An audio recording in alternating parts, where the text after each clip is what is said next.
Praise the lord. ప్రభువైన యేసుక్రీస్తు నామంలో మీ అందరికీ కూడా వందనాలు. ముందు వీడియోలో మోషే జీవిత చరిత్ర పార్ట్ 2 గురించి మనం తెలుసుకున్నాం కదా.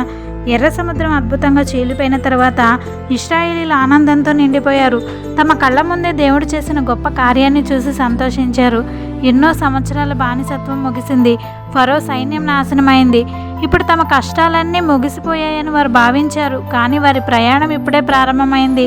ఐగుప్తు నుండి బయటకు రావడం ఒక అద్భుతమైతే వాగ్దాన దేశానికి చేరుకోవడం మరొక గొప్ప ప్రయాణం. వారి ముందున్నది విస్తారమైన అరణ్యం. అక్కడ పంటలు లేవు, నీటి వనరులు లేవు, సౌకర్యాలు లేవు. ప్రతిరోజు దేవుడిపై ఆధారపడి జీవించాల్సిన పరిస్థితి. దేవుడు వారిని కేవలం బానిసత్వం నుండి బయటకు తీసుకురావడం మాత్రమే కాదు, ఆయన వారిని ఒక పరిశుద్ధ జనంగా తన సొంత ప్రజలుగా తీర్చిదిద్దబోతున్నాడు. ఈ వీడియోలో ఇప్పుడు మనం దీని గురించి తెలుసుకుందాం. ఈ వీడియోని ఎక్కడా స్కిప్ చేయకుండా చూడండి. మన ఛానల్ని మొదటిసారి చూస్తున్నట్లయితే ఇప్పుడే సబ్స్క్రైబ్ చేసుకోండి. ఎర్ర సముద్రం అద్భుతం జరిగిన తర్వాత మోషే మరియు ఇశ్రాయేలీలు దేవునికి స్తుతి గీతం పాడారు. ఎన్నో సంవత్సరాలుగా వారి హృదయాల్లో ఉన్న భయం ఇప్పుడు ఆనందంగా మారింది. దేవుడు తమ శత్రువులను ఓడించినందుకు ఆయనను మహిమపరిచారు. మిరియాము కూడా స్త్రీలందరినీ తీసుకొని డప్పులు వాయిస్తూ దేవుని స్తుతించింది. సముద్ర తీరం అంతా ఆనందంతో నిండిపోయింది. అయితే కొద్ది రోజుల తర్వాత వారి విశ్వాసం పరీక్షించబడబోతుంది. 3 రోజుల పాటు అరణ్యంలో ప్రయాణించిన తర్వాత ప్రజలకు తాగడానికి నీరు దొరకలేదు. దాహంతో అలసిపోయిన వారు చివరకు ఒక నీటి స్థలానికి చేరుకున్నారు.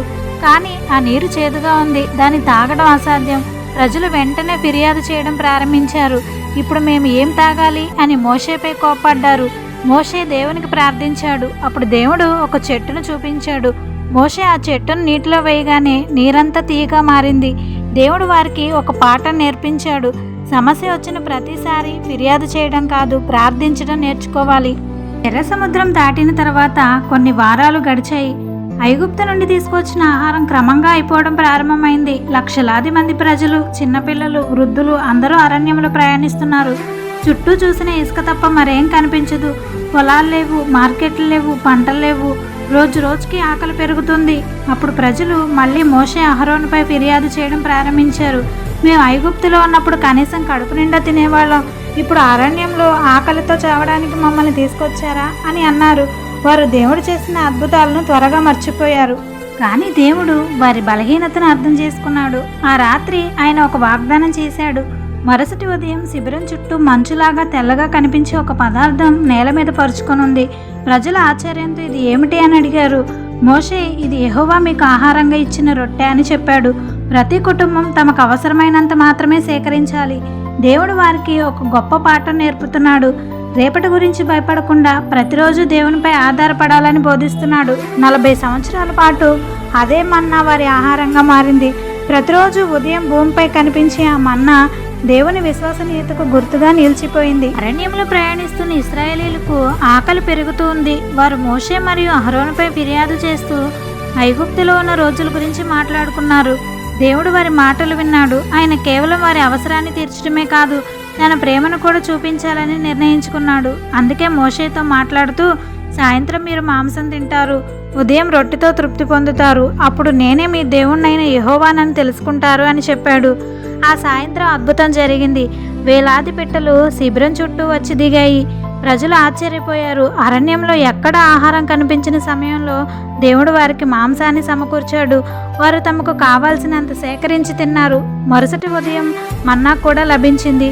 దేవుడు వారి ఆకలిని తీర్చడమే కాకుండా తన ప్రజలను తాను మర్చిపోలేదని వారికి నిరూపించాడు. సమస్యలు వచ్చినప్పుడు ఫిర్యాదు చేయడం సులభం, కానీ దేవుడు మన అవసరాలను ముందుగానే తెలిసిన వాడని ఈ సంఘటన మనకు గుర్తు చేస్తుంది. కొంతకాలం తర్వాత మరొకసారి ప్రజలకు దాహం వేయడం ప్రారంభమైంది. ఎడారి వేడి తీవ్రమైంది. పిల్లలు నీటి కోసం ఏడుస్తున్నారు. పశువులు అలసిపోయాయి. ప్రజలు మళ్ళీ మోషేను నిందించడం ప్రారంభించారు. నీరు లేక చనిపోవడానికి మమ్మల్ని ఇక్కడికి తీసుకొచ్చావా అని ప్రశ్నించారు. వారి మాటలు మోషే హృదయాన్ని బాధించాయి. వెంటనే అతను దేవుని దగ్గరకు వెళ్ళి మళ్ళీ సహాయం కోరాడు. అప్పుడు దేవుడు హోరేబు వద్ద ఉన్న ఒక పెద్ద రాతి బండను చూపించి తన కర్రతో దానిని కొట్టమని చెప్పాడు. మోషే ప్రజల ముందే అలా చేశాడు. వెంటనే ఆ రాతి బండ నుండి బలంగా నీరు ప్రవహించడం ప్రారంభమైంది. వేలాది మంది ఆశ్చర్యంతో చూశారు. కొద్దిసేపటి క్రితం పొడిగా కనిపించిన రాయి ఇప్పుడు జీవజలానికి మూలంగా మారింది. ప్రజలు తాగారు, వారి పశువులు తాగాయి. దేవుడు అసాధ్యమైన చోట కూడా అవసరాన్ని తీర్చగలడని మరొకసారి నిరూపించాడు. ఇశ్రాయేలీలు ఇంకా ప్రయాణంలో ఉండగానే అమాలేకీయులు వారిపై అకస్మాత్తుగా దాడి చేశారు. బానిసలుగా జీవించిన ప్రజలు యుద్ధ అనుభవం చాలా తక్కువ. అయినప్పటికీ యెహోషువ నాయకత్వంలో కొందరు యోధులు యుద్ధానికి సిద్ధమయ్యారు. మోషే ఒక కొండపై నిలబడి దేవుని కర్రని చేతిలో పట్టుకున్నాడు. అతని చేతులు పైకి ఉన్నంతసేపు ఇశ్రాయేలీలు విజయం సాధిస్తున్నారు. చేతులు అలసి క్రిందకి వచ్చినప్పుడు శత్రువులు పై చేయి సాధిస్తున్నారు. ఇది చూసిన అహరోను ఒక రాయి మీద మోషేని కూర్చోబెట్టి అతని 2 చేతులను పట్టుకొని పైకి ఉంచారు. సూర్యాస్తమయం వరకు వారు అలాగే నిలబడ్డారు. చివరకు దేవుడు ఇశ్రాయేలీలకు విజయాన్నిచ్చాడు. ఈ సంఘటన వారికి ఒక గొప్ప పాఠాన్ని నేర్పించింది. విజయం ఆయుధాల వల్ల కాదు, దేవుని సహాయం వల్ల వస్తుంది. అమాలేకీయులపై విజయం సాధించిన తర్వాత మోషే మామగారైన ఇత్రో మోషే భార్య సిప్పోరా మరియు అతని 2 కుమారులను తీసుకొని ఇశ్రాయేలీల శిబిరానికి వచ్చాడు. దేవుడు ఐగుప్తులో చేసిన అద్భుతాలు, ఎర్ర సముద్రం వద్ద జరిగిన మహిమలు, అరణ్యంలో చేసిన కార్యాలు గురించి విని ఇత్రో ఎంతో సంతోషించాడు. మోషే అతనికి దేవుడు చేసిన ప్రతి కార్యాన్ని వివరంగా చెప్పాడు. అప్పుడు ఇత్రో దేవుణ్ణి స్తుతిస్తూ, ఇప్పుడు యెహోవా అందరి దేవుళ్ళ కంటే గొప్పవాడని నాకు తెలిసింది అని చెప్పాడు. మరుసటి రోజు ఇత్రో ఒక విషయాన్ని గమనించాడు. ఉదయం నుండి సాయంత్రం వరకు ప్రజలు తమ సమస్యలు, వివాదాలు తీర్చుకోవడానికి మోషే దగ్గరకు వస్తున్నారు. వేలాది మంది ప్రజల మధ్య ప్రతి చిన్న విషయాన్ని కూడా మోషే ఒక్కడే తీర్పు చెబుతున్నాడు. ప్రజలు గంటల తరబడి ఎదురు చూస్తున్నారు. మోషే కూడా చాలా అలసిపోతున్నాడు. ఇది చూసిన ఇత్రో, నువ్వు చేస్తున్న పని మంచిది కాదు. ఈ విధంగా కొనసాగితే నువ్వు అలసిపోతావు, ప్రజలు కూడా ఇబ్బంది పడతారు అని చెప్పాడు. తర్వాత అతను ఒక జ్ఞానవంతమైన సలహా ఇచ్చాడు. దేవునికి భయపడే నిజాయితీ గల నమ్మదగిన పురుషులను ఎన్నుకొని వారిని 1000 మందికి, 100 మందికి, 50 మందికి, 10 మందికి నాయకులుగా నియమించమని చెప్పాడు. చిన్న విషయాలను వారు తీర్చాలి, పెద్ద విషయాలు మాత్రమే మోషే దగ్గరకు రావాలి అని వివరించాడు. మోషే ఈ సలహాను శ్రద్ధగా విన్నాడు. దేవుని చిత్తానికి అనుగుణంగా ఉందని గ్రహించి దాన్ని అమలు చేశాడు. దీనివల్ల ప్రజలకు న్యాయం త్వరగా లభించింది. మోషే మీద ఉన్న భారం తగ్గింది. దేవుడు తన ప్రజలను నడిపించడానికి మోషేకు జ్ఞానాన్ని మాత్రమే కాదు, సరైన సమయంలో సరైన సలహా ఇచ్చే వ్యక్తులను కూడా పంపిస్తాడని ఈ సంఘటన చూపిస్తుంది. ఎర్ర సముద్రం అద్భుతం, మన్నా, రాతిబండ నుండి నీరు, అమాలేకీయులతో యుద్ధం వంటి ఎన్నో సంఘటనల తర్వాత ఇశ్రాయేలీలు తమ ప్రయాణాన్ని కొనసాగించారు. ఐగుప్తు నుండి బయలుదేరిన 3 నెలల తర్వాత వారు సీనాయి అరణ్యానికి చేరుకున్నారు. వారి ముందున్న గొప్ప పర్వతాన్ని చూసి అందరూ ఆశ్చర్యపోయారు. అదే సీనాయి పర్వతం ఈ స్థలం వారి జీవితాలను మార్చబోయే పవిత్ర స్థలంగా మారబోతుంది. మోషే పర్వతం మీదకు వెళ్ళగా దేవుడు అతనితో మాట్లాడాడు. నేను మిమ్మల్ని గద్ద రెక్కలపై మోసుకొని నా దగ్గరకు తీసుకొచ్చాను.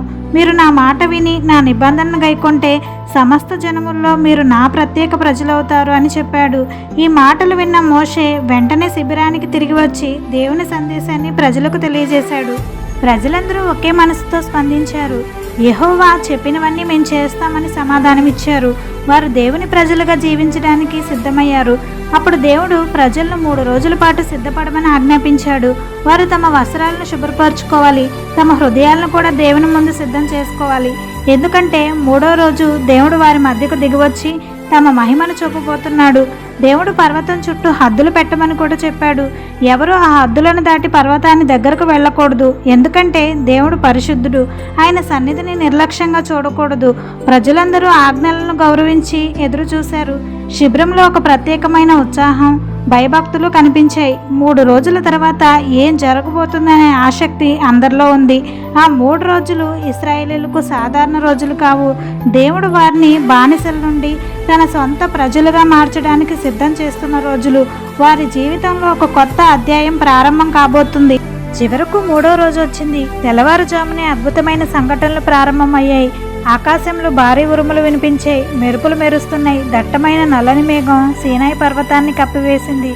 అకస్మాత్తుగా బూరధ్వని వినిపించడం ప్రారంభమైంది. మొదట మెల్లగా వినిపించిన ఆ శబ్దం క్రమంగా మరింత గట్టిగా మారింది.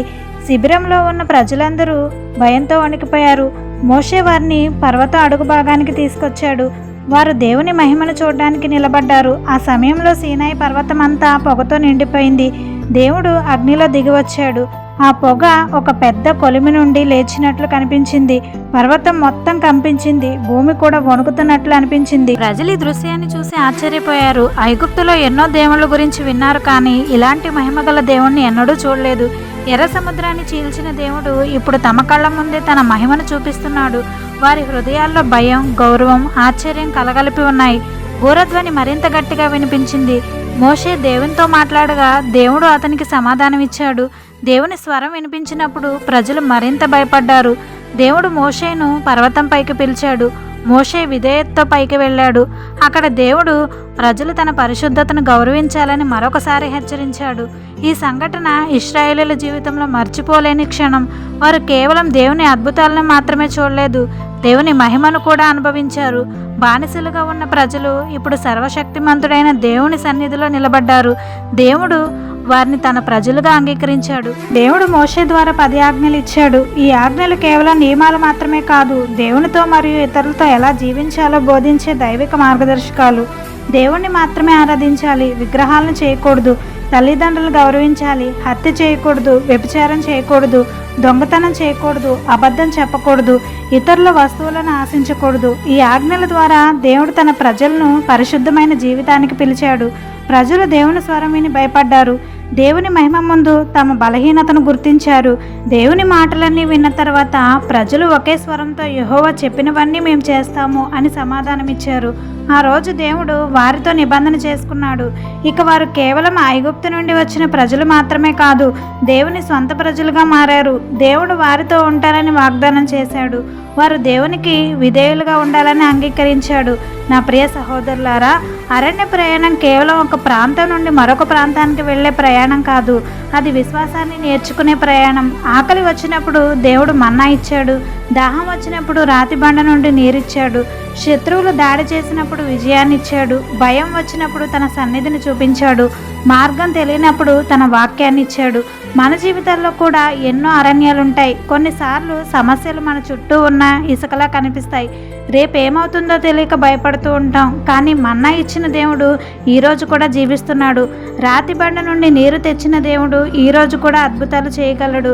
ఆయన మనల్ని విడిచిపెట్టడు. ఇశ్రాయేలీయుల ప్రయాణం ఇంకా పూర్తి కాలేదు. వారి ముందు ఇంకా ఎన్నో పరీక్షలున్నాయి. కానీ దేవుని సన్నిధి వారితో ఉంది. అదే వారి బలం. నెక్స్ట్ వీడియో పార్ట్ 4లో బంగారు దూడ, మోషే మధ్యవర్తిత్వం, గుడార నిర్మాణం మరియు దేవుని మహిమ గురించి తెలుసుకుందాం. ఆమెన్. God bless you.